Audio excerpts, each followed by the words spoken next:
Hello and welcome to the Ice Guys. This is the show that takes you into the world of the National Hockey League. Every game, every day, from a betting perspective. With pro sports handicappers, Ian Cameron, Alex B. Smith, and various guests from the world of hockey and sports betting. And now, here's your host, Ian Cameron.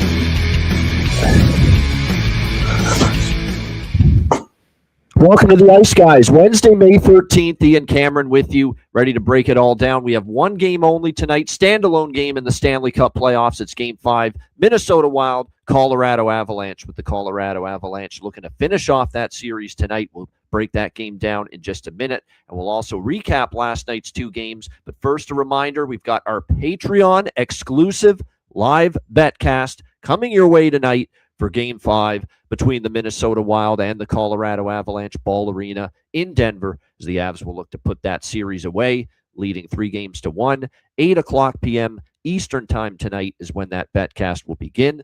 So make sure you are a Patreon member. You could only watch this betcast tonight by becoming a Patreon member, and also join the betcast by becoming a Patreon member. You must be one, so get on board if you aren't already. $10 per month over at patreon.com/Ice Guys and be part of that live betcast tonight, 8 p.m. Eastern. And don't forget, we have another one tomorrow night on Thursday at 7 p.m. Eastern. And that one will be for Game 5 between the Montreal Canadiens and Buffalo Sabres. And that's a great segue into the beginning of the recap. And a hats off and shout out to the Buffalo Sabres last night. That was a gutsy, dig deep, find a way to win game last night after a rough Game 2, a rough Game 3. And you could tell in Game 4 last night, off the opening faceoff, Buffalo was ready to go. They were ready to battle. They were ready to up the ante last night and do what they had to do to try to even that series. They couldn't have started the game better in the first 8 to 10 minutes. The shots, I think, were 8-1 at one point for the Buffalo Sabres last night. You know, they had the start they wanted. They got the early goal from Matthias Samuelsson. It was a great job by him to get up into the play, and it was an equally great assist sent his way on that first goal up there by Norris, and Doan assisting on that goal as well. And then, of course, Buffalo looks like maybe they've gone up 2-0 with the next goal that went in. The puck was definitely in the glove of Jakub Dobeš, but the glove was over the line, and the puck was over the line when it was in the glove. And so that part of it was correct, and it looked like it was going to be 2-0 Buffalo, but then Marty St. Louis, after it was ruled a goal, ends up challenging for goalie interference. He ends up winning that challenge, and the goal comes off the board after all. It remains 1-0 Buffalo. Bit of a tough pill there. And then basically to see a minute or two later, Alex Newhook, who has just become, I don't know, all of a sudden a Wayne Gretzky of playoff goal scorers here right now for the Montreal Canadiens, scores again. You know, and I did consider him for bargain bin special, but he did tie that game for Montreal. And then for Buffalo, it was such a very, very painfully tough swing there where they think they're up 2-0. And then a couple minutes ago, you know, it's tied 1-1. And then, of course, late in the period, Cole Caulfield gets a power play goal, 2-1 Montreal, even though Buffalo outshot Montreal 12-8 in the first period. And if you're Buffalo, after that first period being down 2-1, you're like, how the fuck are we losing? How the hell are we trailing in this game? We had a hell of a period. We had a great first period, especially at even strength, 5-on-5. How the hell are we trailing 2-1 right now after this first period? And it easily could have gone off the rails for Buffalo at that moment. Like, that could have been a knockout blow mentally. Like, look at this. We've played a good period, and somehow we're losing the game. Somehow we're down 2-1 after that first period. But credit to Buffalo. You know, they kept playing. They knew they were doing a lot of good things. They had a solid start to the second period. Tage Thompson gets the power play goal to make it 2-2, 7-minute mark of the second period. This is the point of the game where Montreal started to carry the play. And the first half of the game was total domination for the most part by Buffalo. But once it was 2-2, Montreal started to tilt the play a little bit. Late in the second period, into the third period, They started to get their sea legs under them. What the difference was last night in the game was, other than the Caulfield power play goal, in a game where, once again, there were a lot of power play chances, Buffalo was a little more opportunistic. We saw the Thompson power play goal. Montreal had some great chances. They had a 4-minute power play opportunity they couldn't cash in on. And then, of course, Buffalo gets the early third period power play with Benson scoring on it to go up 3-2, and then the Sabres are able to hang on. Very frustrating at the over that we couldn't get at least a sixth goal for the push. But we did have first period over. We did have Buffalo, but we also had Montreal team total over. So we split. We made some profit, though. We said that. As long as one of Buffalo hits or the Montreal team total, we're going to come out of that with some profit. We did, so we'll take it. But Buffalo, what a job. What a gut check performance to win 3-2, tie up the series, 2 games apiece, and now it's down to a best of 3. And UPL, Lindy Ruff, he was going to get, roasted if the change and the decision to switch goalies didn't work, but he's going to get all the praise now that it did work, and it did work. UPL was outstanding, absolutely phenomenal. Yeah, you could quibble about the Caulfield goal. Maybe that's when he should have stopped. But in the last 2 periods, he was amazing for the Buffalo Sabres. Ukko-Pekka Luukkonen was outstanding in that game for the Sabres. To be honest with you, Dobish wasn't that bad. And by the way, I got to vent a little bit. There's not often we can call a bargain bin special of the night pick a bad beat. Usually it's just going to be, he doesn't get the chances to score goals, and if he does get a chance, he hits the net or a routine save. We had Consta, and I didn't even realize he wants it pronounced this way. Hellenis is apparently the way. Now, I can't figure this shit out, man. I really can't. We got the guy in L.A. I've always known it to be, when it's spelled Helenius, I've always known that to be Hellenius. It's been Hellenius with a bunch of other players from the past. The guy that plays with the Kings right now out in L.A. is Samuel Hellenius. That's how you pronounce it. And all of a sudden, for some reason, here in Buffalo, Consta wants it as Hellenis. So it's Consta Hellenis here. So I don't know, man. Same spelling, but different pronunciation. Drives you nuts sometimes. But hey, if the player wants it pronounced that way, you got to roll with it. But we had Consta Hellenis last night. And oh my gosh, the chances. He got absolutely robbed by Dobish on a 2-on-1. There's another glorious chance he had. He hit the post as well. I mean, he just had it was just soul-sucking, heartbreaking to lose that. So like I said, it was a great call. I mean, I don't regret it. I just wish we had gotten one of those to go in. But he was very good, by the way. He had a very, very strong game for Buffalo. His addition into the lineup, that's another good coaching move Lindy Ruff made, because it paid off. He had a really strong game for Buffalo. Give him credit. First ever NHL Stanley Cup playoff game. And you could see clearly he was visible throughout that game, Consta Hellenis, with the way he played. There's no doubt about that. Yeah. Hellenis wheels. Yeah, there we go. Good one there, Lights Out DNB. I've got to give you royalties for that. I think we've come up with a song reference here for Consta Hellenis.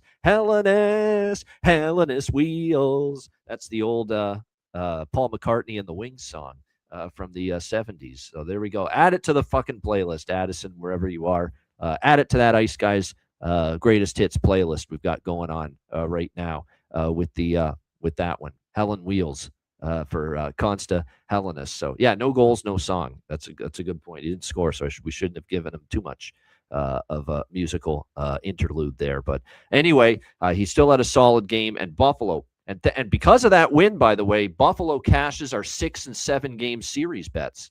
Our sequence of 6 and 7 game bets in this series. We had a series to go 6, series to go 7. We had Montreal 4-2, 4-3, exact series result. Buffalo 4-2, 4-3, exact series result. So now I love it. I'm probably still going to have to pick sides and bet sides here in game 5, 6, and or a 7 if there is one.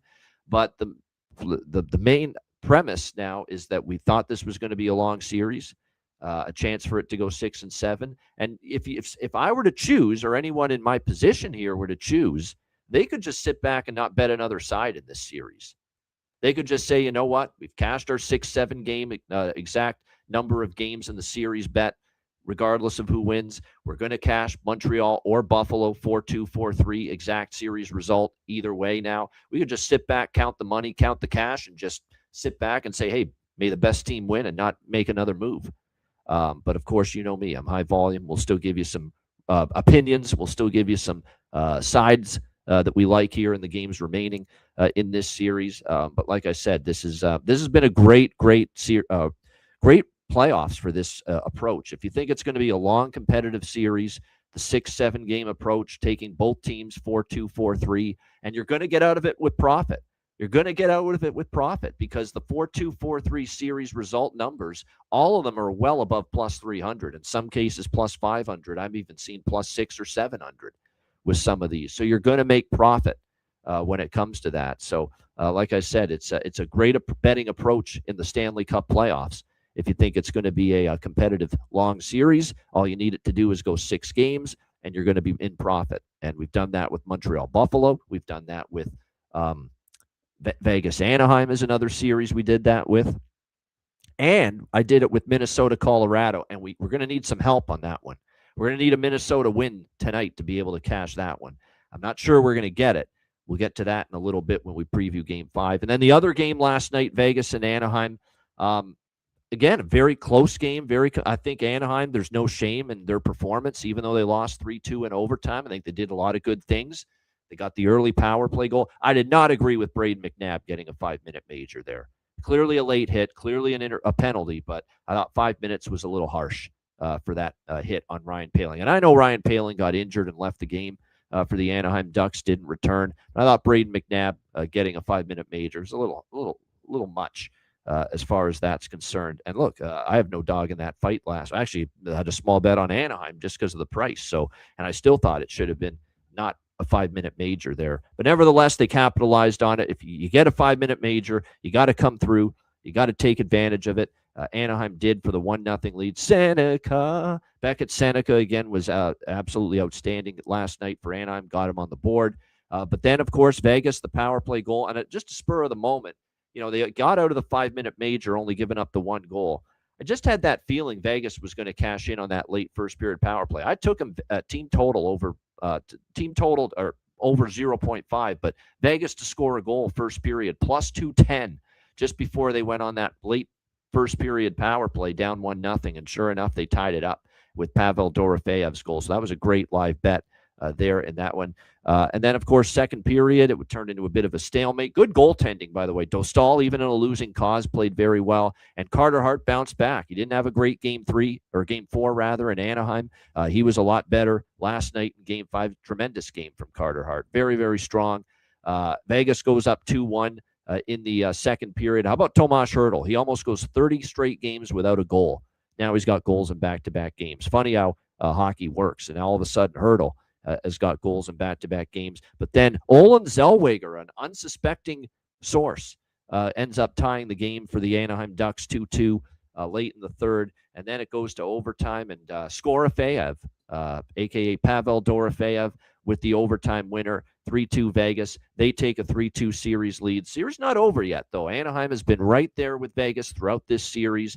They're also a perfect 4-0 off a loss. For the Anaheim Ducks are a perfect 4-0 off a loss here in the playoffs. They have not lost 2 games in a row. I think their home record here in the playoffs is now 4-1 in the playoffs at Honda Center. They played well at home. Last line change matters. And if Vegas is still going to be without Mark Stone for Game 6, I could see this going to a Game 7. I could see Anaheim winning Game 6, staying alive. And then Game 7, that one might be the tough one to win.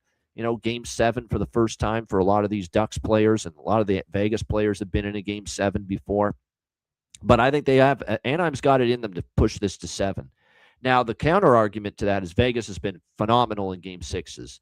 And we saw in the first round, 2-2 series, it was there for the taking. They won Game 5 at home, and then they went to Game 6 in Utah, and they rolled Utah. They took over that game, and their experience won out over the young Utah Mammoth who were trying to stay alive. That could happen here too, and maybe Vegas does close it out Thursday night in Anaheim for Game 6. But they had Mark Stone for Game 6 in Utah, and there's a chance they may not have in that closeout game in that series. They may not have him here for Game 6 of this series Thursday night. Not to mention Coach Q with the adjustments, Anaheim off a loss. The last line change is significant. That's another thing, too. Anaheim couldn't get all the matchups they wanted with that game being on the road last night. They'll get that at home. So I'm not counting Anaheim out just yet. This series could very well go 7 games, in my opinion. We'll see what happens tomorrow night with Game 6 in Anaheim, Vegas Golden Knights and Anaheim Ducks. A quiet night for a change for Brett Howden, unfortunately. But hey, I guess he was due for a night where he was going to be kept off the scoreboard. And last night was one of those nights for Brett Howden. Still had a great playoffs for sure for the Vegas Golden Knights, without a doubt. All right, let's get into tonight's game. We'll go very quick through this. We'll be on for the betcast tonight, so short show is never a bad thing. It's Game 5.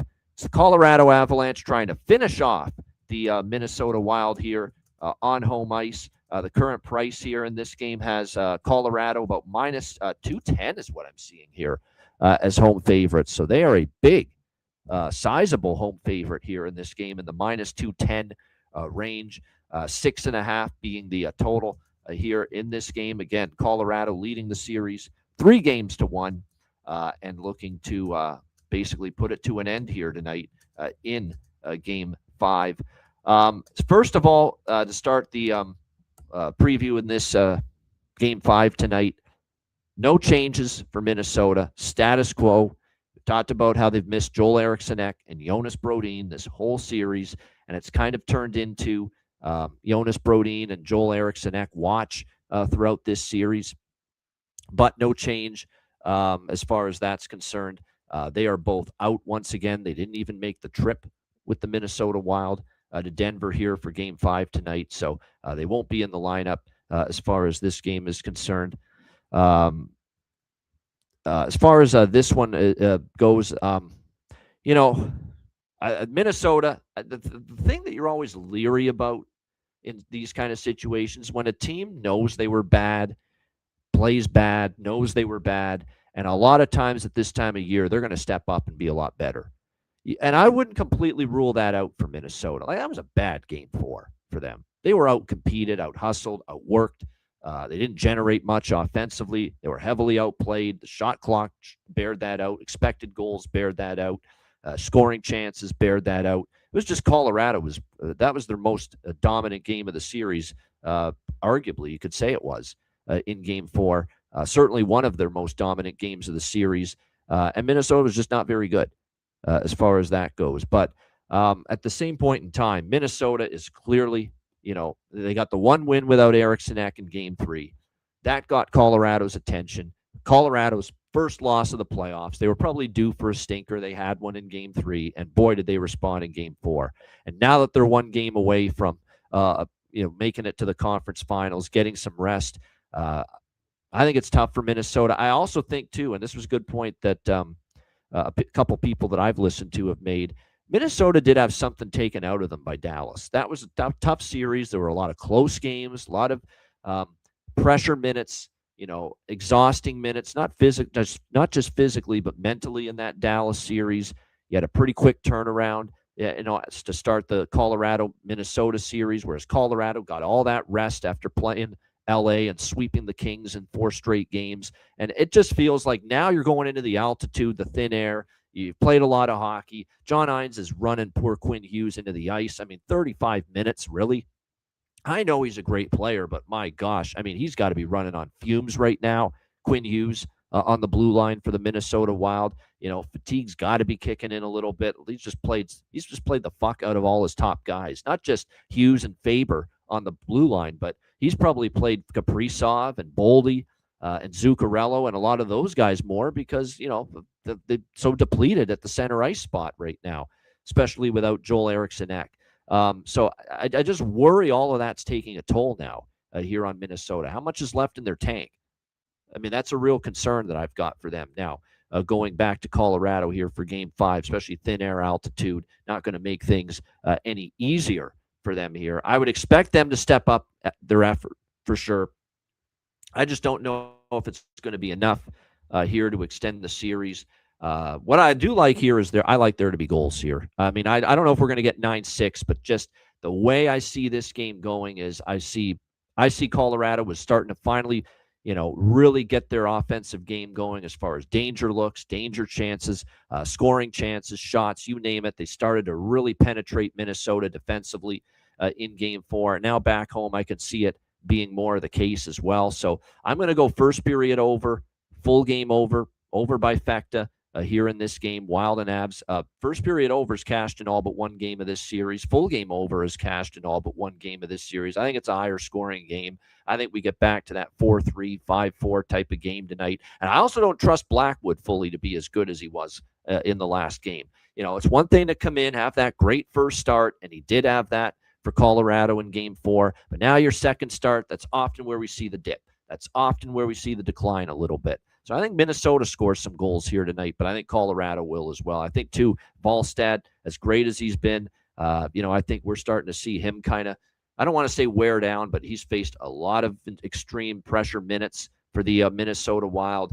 Colorado at home probably has the chance to break it down a bit. Let's not forget, Colorado scored 9 goals in Game 1 against Minnesota in this building and scored 5 goals in Game 2 against Minnesota in this building.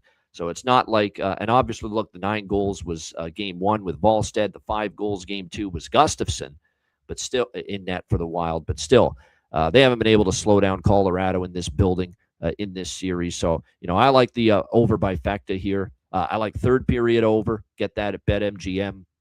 We're going to be on that for sure.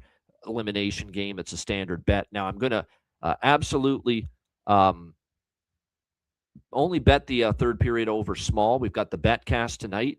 We're going to basically, evaluate where the game score is and where it sits late second period, second intermission, and probably add to it, especially if Colorado's leading by a goal or two at that point in the hockey game. So on the betcast tonight for our Patreon members, we're definitely going to have some options as far as live wagering, second period later in this game for sure. But like I said, I'm on the over by Fecta, third period over, empty net goal, Avs empty net goal. Again, both of those are at BetMGM as well here for this game tonight. And also a little bit of Colorado team total over 3.5, which you can get at -130 is the best price.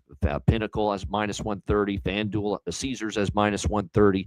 Shop around for that. But a little Colorado team total over 3.5 pregame. Just a pinch on that. We can always add to it if, Colorado's not at that 4-goal mark. If they're sitting at, for some reason, let's say they're at 2 goals or even 3 goals, it's late second period, early third period, you can always look at a live team total based on where the game flow is at, what the score is, what the situation is. So that's definitely something to look at here as well. So those are what I'm looking at. That's what I'm on pregame as far as side or total. As far as props for this game are concerned, in a game that I think the offense will come back to the forefront. Here's the thing with the series, after Game 1, we have seen things tighten up, and yet 2 of the games have still gone over the total. So that tells you how difficult it is to cash an under. We haven't seen fewer than 6 goals at any point in this series yet.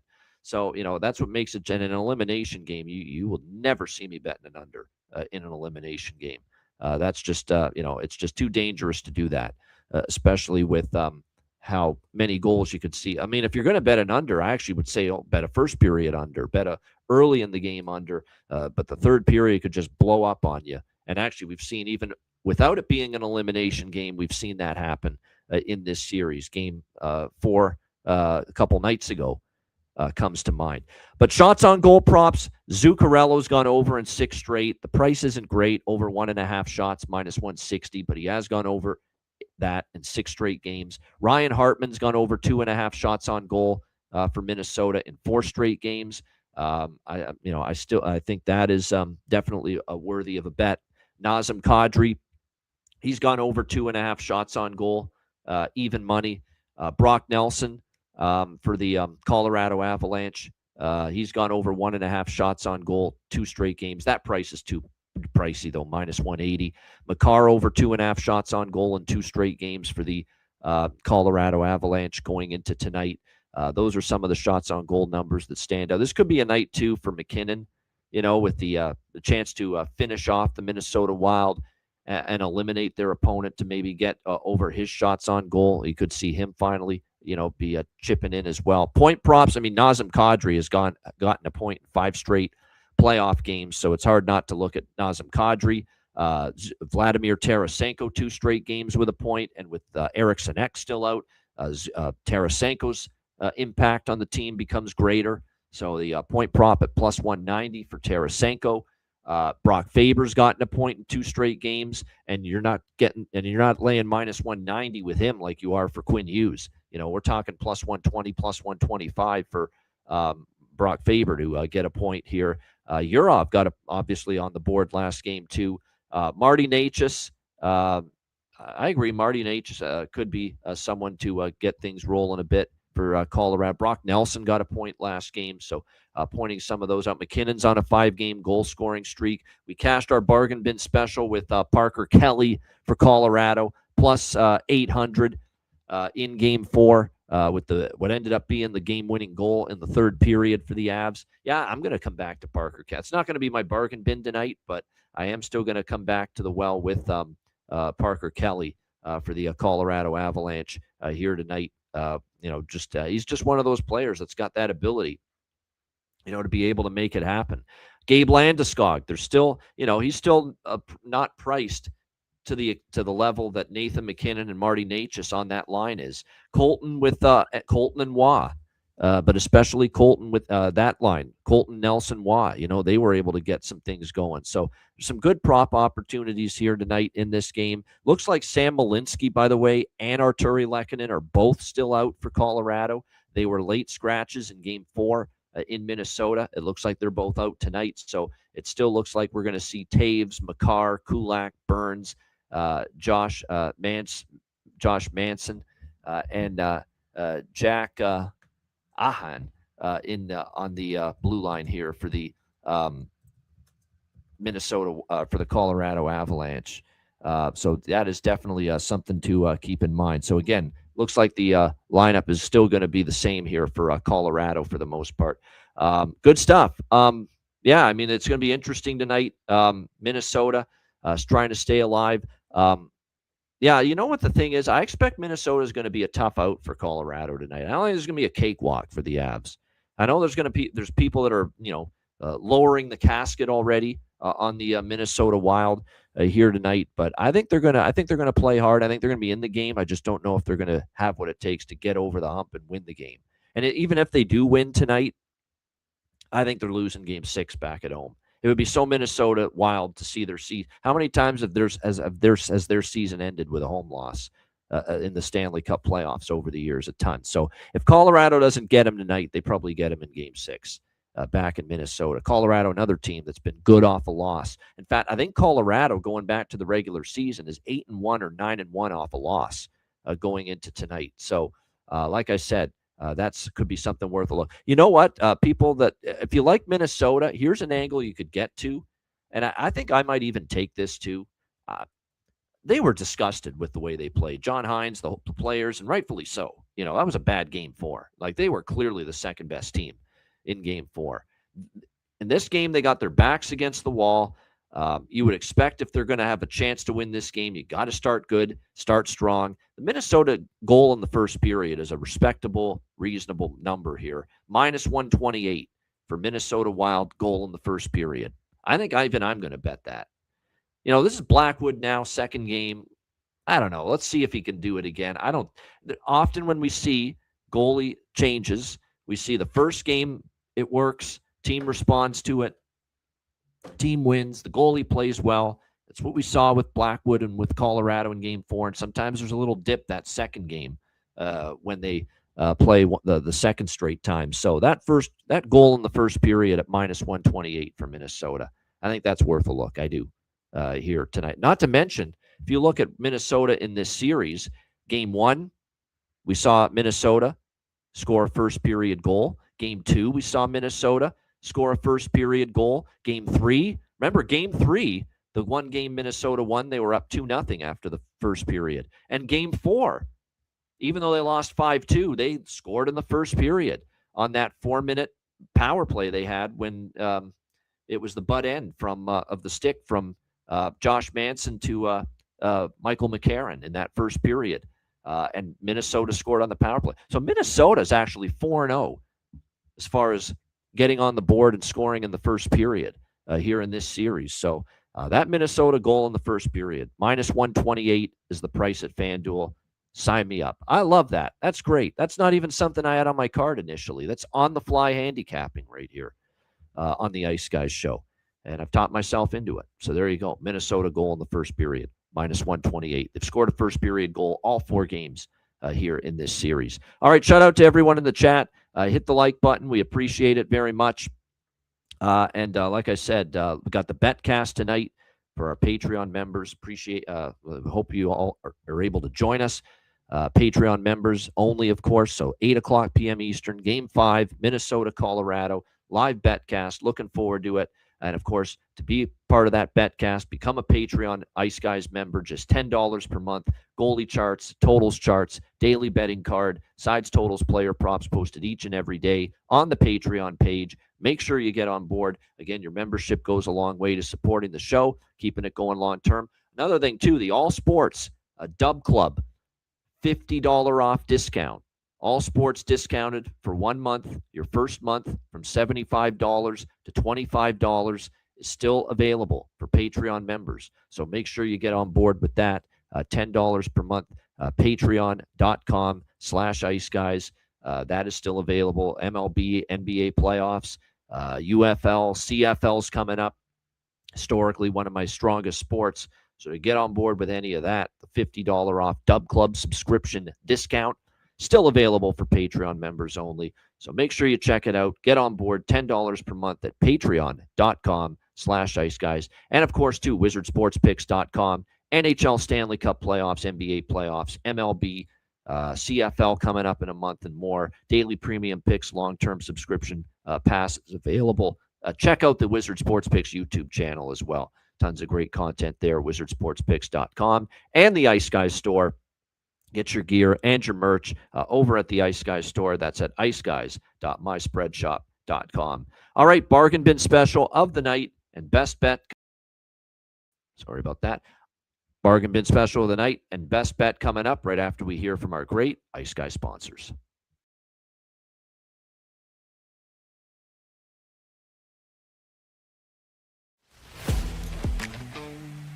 Wizard Sports Picks, featuring the finest handicappers in the universe. Sharp insights, trusted picks, and relentless results. We strive to help you become consistent winners. This is Wizard Sports Picks.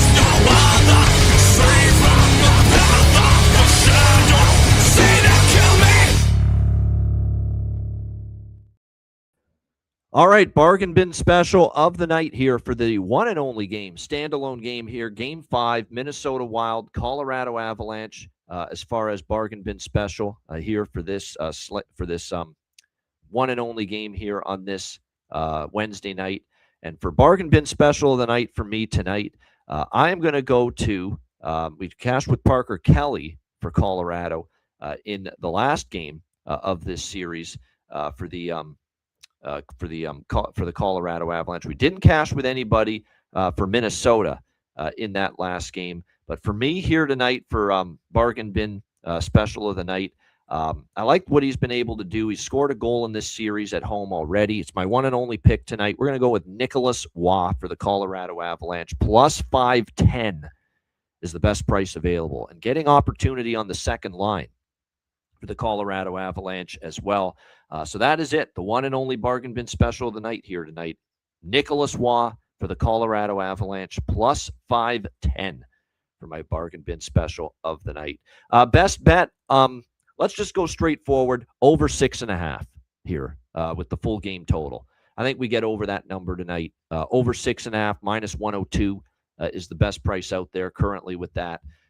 Full game over is won in every game except one in this series. This is an elimination game. So even if it's lower scoring early, we could get an explosion in the third period, multiple empty net goals. Minnesota gets a goal with the extra attacker, and then Colorado comes back. scores an empty netter. You could get just craziness late. And I think that's exactly what we're going to see here tonight in Game 5. So we'll go with that. Minnesota, Colorado, over 6.5, minus 102 for my best bet. Shout out to everyone in the chat. Hit the like button. We appreciate it very much. We've got a great Alex has not sent in picks yet. If he does, we will make sure we post them on the Patreon page later. Actually, you know what? He just sent them. So there, did he? Hold on. Yeah, he's got a light slate tonight. He's got empty net goal plus 110, Avs to score an empty net goal plus 175, and his bargain bin special, no best bet. I don't think. Actually, you know what? His best bet is probably empty net goal plus 110. I would think.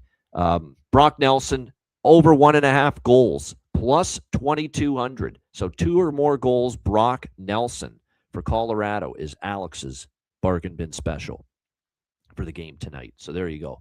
He just sent it to me, so good timing on that. An empty net goal plus 110 is his best bet.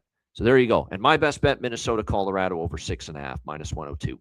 Great stuff. Hit the like button on the way out. Reminder, the Ice Guys is live 7 days a week, Monday to Friday, 2 p.m. Eastern, Saturday, Sunday, noon Eastern. If you can't watch the show live, download the Ice Guys podcast in audio form on all major podcast platforms, Google Podcasts, Apple Podcasts, Spotify, Stitcher, iHeartRadio, Amazon Music, and more. Download the Ice Guys podcast when you can't watch the show live. I'm Ian Cameron. Have a great Wednesday. Enjoy the games and good luck. And we will see you, if you're a Patreon member, that is, we will see you in about 5 hours from now, 8 o'clock p.m. Eastern time for our live betcast of Game 5 between the Minnesota Wild and Colorado Avalanche. And we will also, of course, see you tomorrow on Thursday, 2 p.m. Eastern for another edition of the Ice Guys.